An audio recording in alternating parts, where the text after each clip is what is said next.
Okay, so before you go into that, right, you said something that was interesting, right? You said that you had idolized him, right. which I completely understand because Will Smith is one of my favorite actors. Like Yeah, straight up. the man can act, Yeah. and I think I probably watched the Bad Boys series at least 20 times because Yeah. that whole series. Maybe not so much the Bad Boys 3, but I still love it. Yeah, you still love I probably watched that series at least 20 times Yeah. because Bad Boys 1 and Bad Boys 2 are my favorite. You know, Mike Lowry. Yeah. And so, but you said recently that, you know, it's kind of fallen off. Yes. Why is that?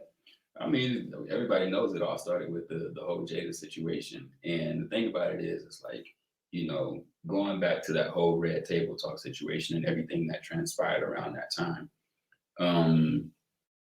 I think what a lot of people saw and what a lot of people observed was a very emasculating situation, you know, where a dude uh, seemingly just didn't have a lot of self-respect or was in a position where he felt as though he couldn't stand up for himself or to where, you know, where their relationship is at is where he was okay with kind of accepting certain things and okay with being made a fool of in the public eye, you know. And to me, when I look at that and when I look at, okay, like, you know, anybody that I idolize, you have to be the kind of man that I aspire to be. You know what I mean? If I'm going to take you serious, you have to be the kind of person that I can look up to and say, okay, that's what I want to be. And when I saw that, for me, that's when I was like, you know, when I really think about Will Smith and kind of how he's always been that nice guy, you know, for me, that was actually something that I was starting to transition out of and starting to transition away from. And it's not that I'm against being nice, but what I personally believe in is wholesomeness, and I mean being balanced. And so you want to be nice, you want to be good, but you also want to be able to be you want to be able to be you want to be able to set boundaries and you want to be able to stand up for yourself and you want to be able to say no. Right. And you know, that's what I mean when I say balanced is you know, there's a concept of an author that I read named Robert Greene, and he always talks about being able to harness your dark side.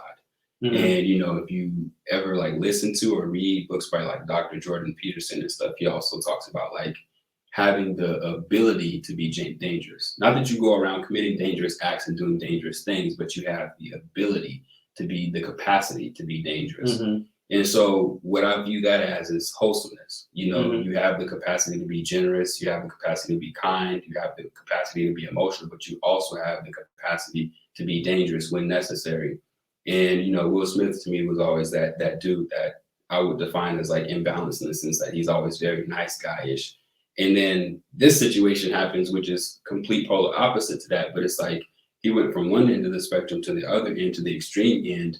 And once again, what I'm looking for is a man that's balanced. Right. And so for me, that was kind of what changed.